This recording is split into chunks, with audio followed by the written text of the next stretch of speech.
Bonjour ou bonsoir, ça dépend du moment de la journée où vous allez donc regarder cette vidéo. Je vous souhaite la bienvenue sur la chaîne YouTube du cabinet Vetagro. Ici, nous parlons donc de l'agro-pastoral. Au quotidien, nous vous donnons donc des conseils pour que vous réussissiez aisément vos projets dans ce secteur. Alors aujourd'hui, donc, j'ai la chance d'être chez l'un de nos clients qui est en phase poussinière. Ces poussins exactement, c'est leur deuxième jour aujourd'hui. Alors, comme vous pouvez constater, nous allons d'abord commencer par l'observation de la disposition des équipements de mangeoire abreuvoir. Si vous pouvez bien constater, vous verrez qu'après chaque mangeoire, vous avez un abreuvoir. Ceci permet à l'animal de bien se nourrir parce que vous savez que les animaux boivent 2 fois ce qu'ils mangent. Donc, s'ils ne souffrent pas trop pour s'abreuver, ils mangent également très bien. Mais s'ils doivent manger et parcourir des kilomètres pour trouver de l'eau, la consommation alimentaire diminue.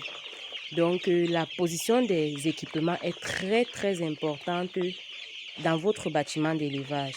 Après la disposition des équipements, vous avez donc la répartition de vos sujets dans la salle. Ici, vous pouvez constater donc que nos sujets sont repartis dans toute la salle d'une façon équitable. Là, nous parlons donc de la température. Quand la température est bonne, les sujets sont donc dans toute la salle. Ils sont repartis dans toute la salle. Et vous pouvez constater, là, nous sommes à Douala et il est 13 h. Vous voyez que de ce côté, nous avons levé les bâches. Nous avons carrément levé les bâches. C'est juste parce que la température ambiante est déjà élevée, donc il fait déjà chaud. Du coup, il faut donc essayer de régler à ce niveau-là.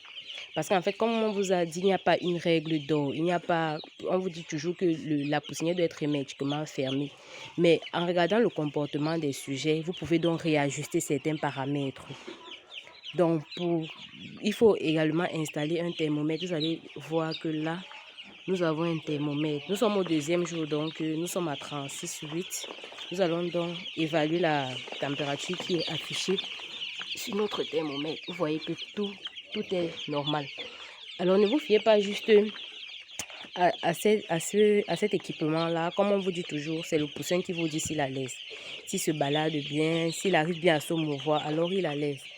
Donc, s'ils sont repartis dans toute la salle, comme on vous le dit généralement, c'est que la température elle est bonne. Mais s'ils fuient la source de chaleur, c'est qu'il fait très chaud. S'ils sont trop sous la source de chaleur, c'est qu'il fait très frais. Donc, il faut donc tenir en considération tous ces paramètres-là. Là, vous allez constater que le bois fume un peu. Bon, c'est pas comme ça au quotidien. Ça fume un peu justement parce que l'ouvrier a essayé d'éteindre un peu le feu parce qu'il y avait trop de feu. Et comme il fait très chaud, il a dû essayer d'éteindre un peu le feu, d'où la fumée. Mais d'ici 16 h, 17 h, il va essayer de réactiver le feu. Donc la fumée va s'atténuer, voire disparaître. Parce que s'il y a de la fumée, vos animaux vont mourir par étouffement. Ils auront de la peine à respirer. Vous-même, vous voyez, quand une femme cuisine, à la cuisine, quand il y a beaucoup de fumée, ses yeux coulés n'arrivent pas à respirer. Donc imaginez donc ceux qui vivent là, qui doivent s'alimenter et tout. Donc, nous avons déjà fait une vidéo sur le choix des poussins d'un jour, la qualité d'un bon poussin d'un jour. Donc, dans la description de cette vidéo, nous allons donc mettre le lien de cette vidéo-là pour que vous n'allez pas trop fouiller. Donc, je vais faire le tour de toute la salle pour vous permettre de mieux voir. Les poussins, ils sont très beaux. Et bon, et également, quels sont donc les exercices que vous devez faire en permanence dans votre poussinière? Lorsque vous entrez, vous regardez d'abord le comportement de vos sujets. Est-ce qu'ils sont vifs? S'ils sont vifs, regardez s'il y a de l'eau. Vous allez venir dans chaque abreuvoir. Là, il peut y avoir du copeau qui obscure l'écoulement de l'abreuvoir. Vous nettoyez. Vous nettoyez pour que l'eau baisse. Vous pouvez lancer sous la source de chaleur, ça va rapidement sécher. En plus de cet exercice-là, on va chercher un plateau qui est un peu sale.